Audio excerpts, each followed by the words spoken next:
Hello everyone and welcome back to the Pulse Social Sports Podcast, where this week we are lucky enough to be able to speak to John Jones and his involvement with London Youth and the effects sporting has on young people. Massive thanks for coming on the show. Really appreciate you taking the time and speaking to us today.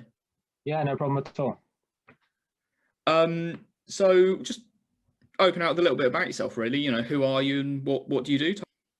Yeah, so my name is John Jones. I'm the Sports Development Manager at London Youth. We're a network of 650 plus community youth organisations right across London.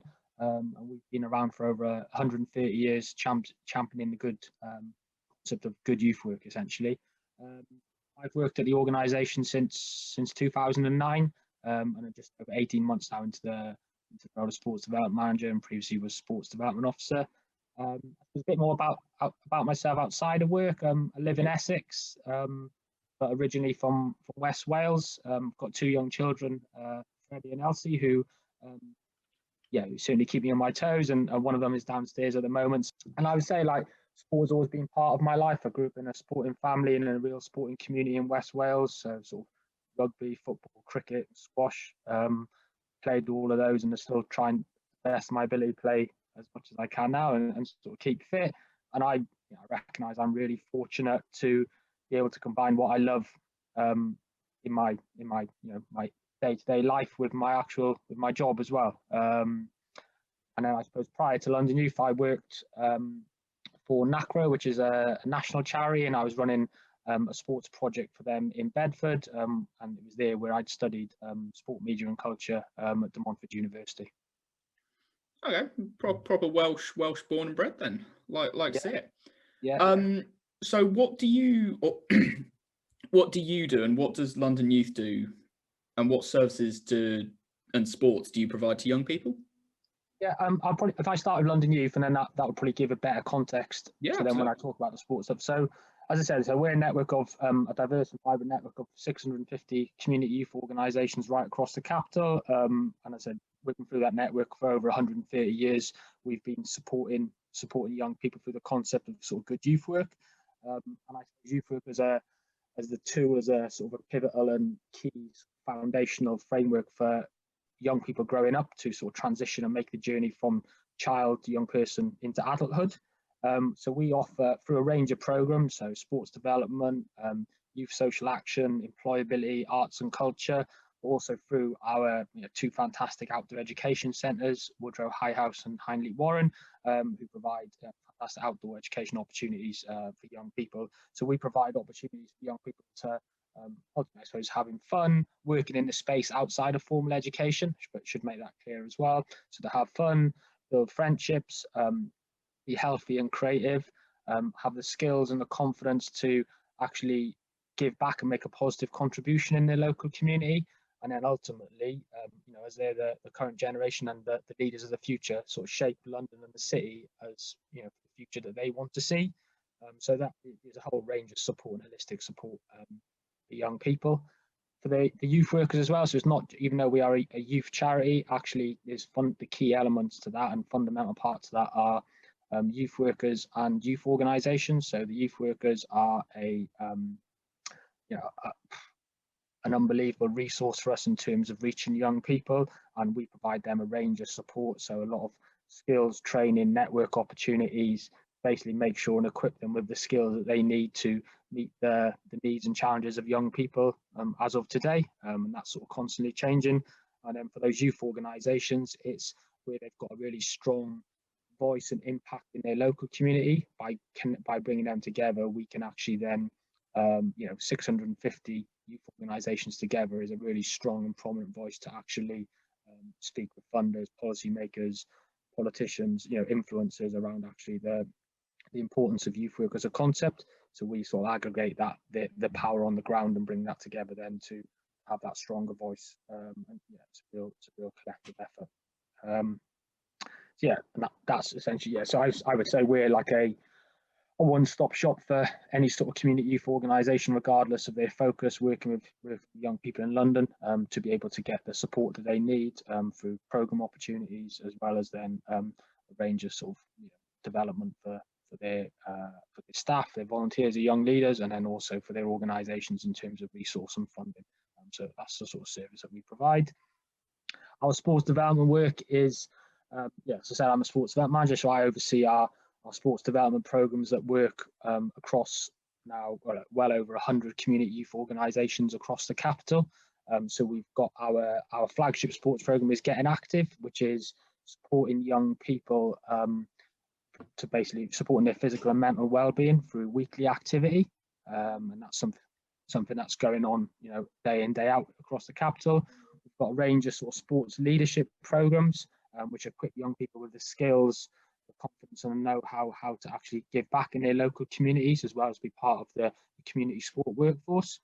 We've got a range of holiday programs, and my son as he comes in. We've got a range of holiday programs, events, festivals, and residentials that we provide. So offering that chance for young people to connect, represent their organisation, travel across London and take part in different activities. And then there's the capacity building for youth workers and youth organisations, so making sure that they've got everything that they need to offer good quality sport and physical activity opportunities. Really, I'd say what I really enjoy about the role is actually what probably slightly cliche in some ways, but it's no 2 days are the same. And actually, what underpins all our work is relationships, and that's what I love about it. So, one day I can be working with our funders and our partners in terms of sort of shaping our sports offers and what does strategy look like, and how do we make strategy real, and how do we make it actually, get people on the ground moving, essentially.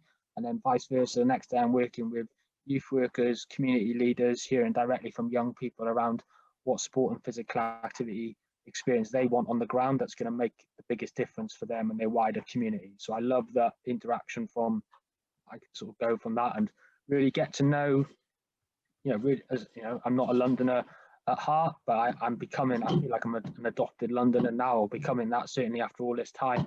I'm getting to know communities and the real London and the bits beyond sort of the top 10 TripAdvisors, and that's what I really love about my job. No, definitely.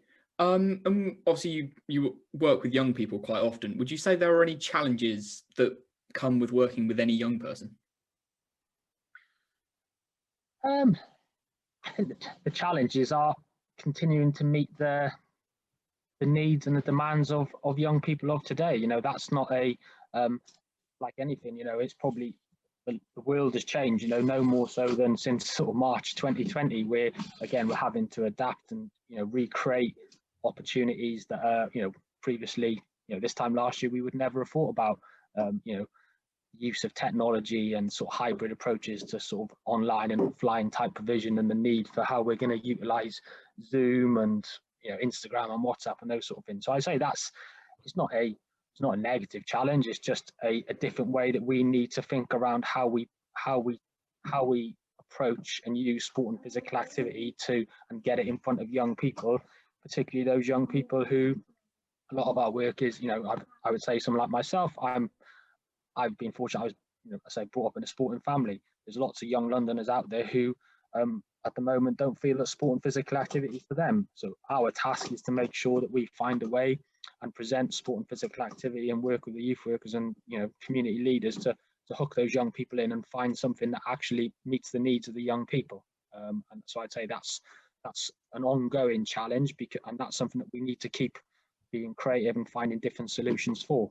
The important way to do that is take a step back and not feel that we have to have all the answers ourselves. Is people directly in local communities, youth workers, and those trusted role models in local communities, and understand what will work best for them, and then take some positive risks, try some stuff out. It may not always work, but that's fine, because actually if we approach everything as a learning point of view, then we're in a better position.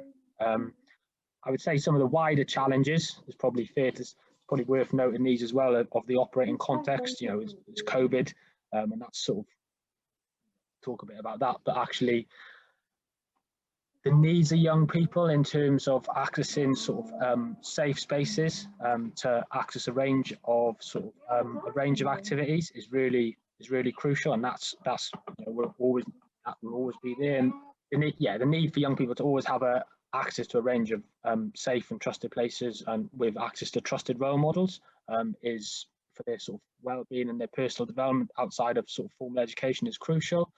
Actually, the population of young people in London is growing.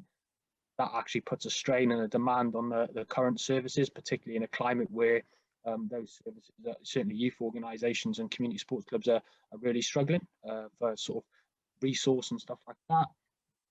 COVID has undoubtedly sped up and exacerbated the inequalities that exist, both for community youth organisations and for young people, and actually brought around huge increases in challenges around mental health, well-being, employability opportunities, aspirations, that sort of stuff for young Londoners.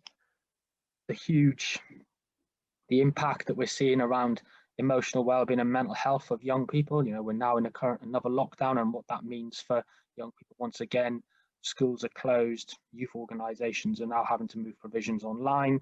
They're not able to see their friends. They live.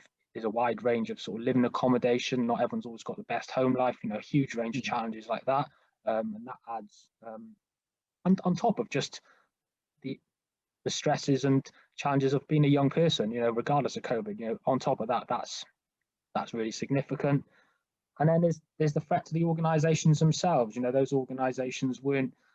They were in sort of slightly precarious positions previously in terms of a lack of resource and the funding that was available for them to keep their doors open.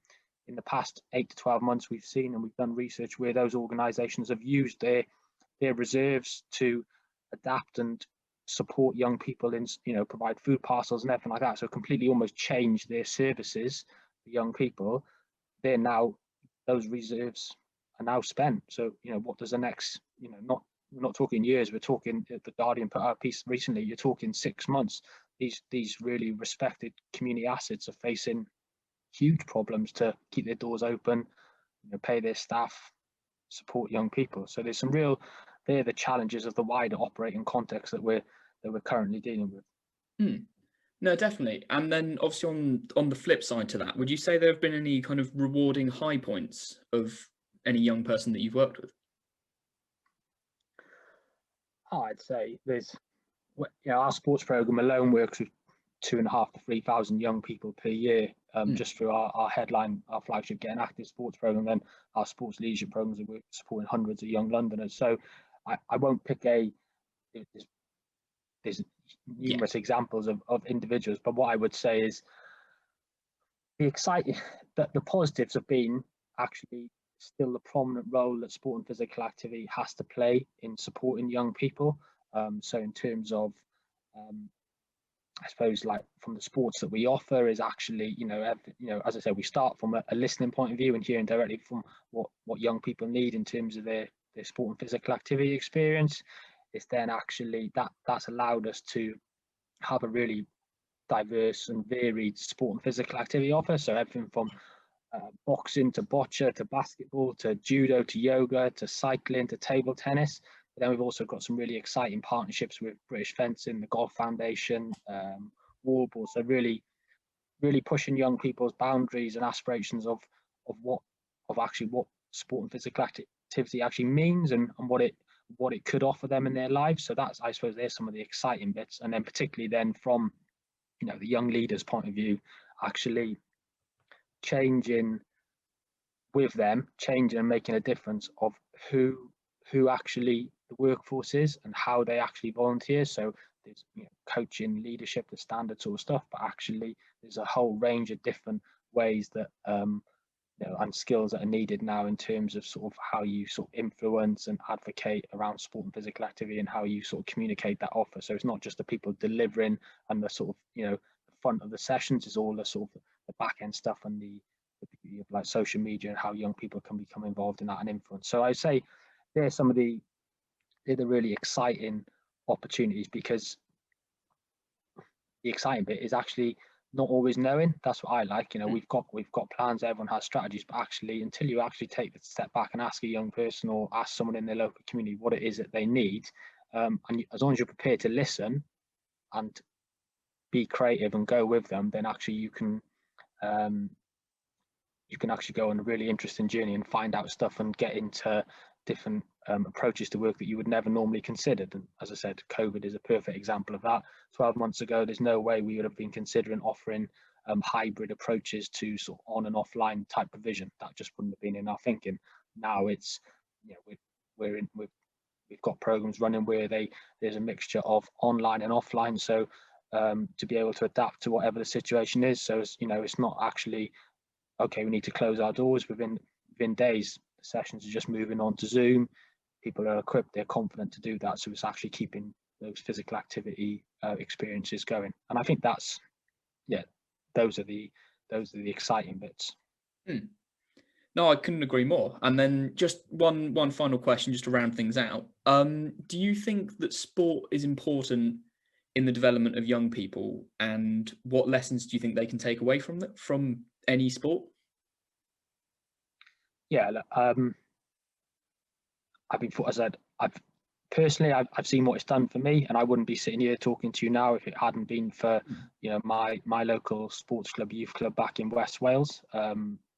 And I'm also fortunate for, you know, working in the sector now for nearly 14 years of actually seeing what, you know, what sport brings to young people. So that's fun, that's friendship, it's a sense of belonging, being part of a community, providing a sense of achievement, but also challenge, you know, taking young people out of their comfort zone.